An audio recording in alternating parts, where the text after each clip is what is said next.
बिस्मिल्लाहिर्रहमानिर्रहीम। अस्सलाम वालेकुम प्यारा दोस्तों। माज़ी करीब जी बेहतरीन सिंगर फरज़ाना परवीन ऐं किंग ऑफ सिंध मुमताज़ मौलाई जे विच में कहिड़ो रिश्तो आहे, असां अॼु इन ई राज़ तां पर्दो खणंदासीं अॼु जे हिन वीडियो में। प्यारा दोस्तों, जेकॾहिं वीडियो सुठो लॻे त असांजे चैनल खे ज़रूरु सब्सक्राइब कजो ऐं बेल आइकन खे दॿाए नोटिफिकेशन ऑल ते कजो त जीअं असांजी हर नई ईंदड़ वीडियो अव्हां ताईं बर वक़्तु पहुचंदी रहे। प्यारा दोस्तों, हलूं था अॼु जे वीडियो जी तरफ़।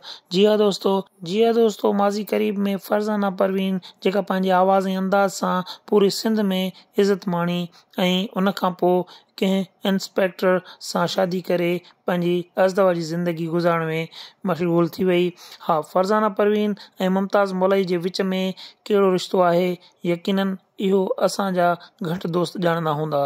प्यारा दोस्तों, मुमताज़ मौलाई जी पहिरीं घरवारी जेका सोलंकी ज़ात सां ताल्लुक़ रखे थी, उन सोशल मीडिया ते ॻाल्हाईंदे ॿुधायो त मां फरज़ाना परवीन जी सॻी सौट आहियां, यानी फरज़ाना परवीन पिणु सोलंकी ज़ात सां ताल्लुक़ रखंदी आहे। उन ई हवाले खां ॾिठो वञे त फरज़ाना परवीन ऐं मुमताज़ मौलाई जी पहिरीं घरवारी पाण में सौट आहिनि, जिन जे करे फरज़ाना परवीन मुमताज़ मौलाई जी साली थी ऐं मुमताज़ मौलाई फरज़ाना परवीन जो भेणायो थियो। त प्यारा दोस्तों, हीअ हुई असांजी अॼु जी वीडियो जेका यकीनन अव्हांखे पसंदि ईंदी। अव्हां पंहिंजी राय जो इज़हार कमेंट सेक्शन में वञी ज़रूरु कंदा। दुआउनि में यादि कजो। अल्लाह हाफ़िज़।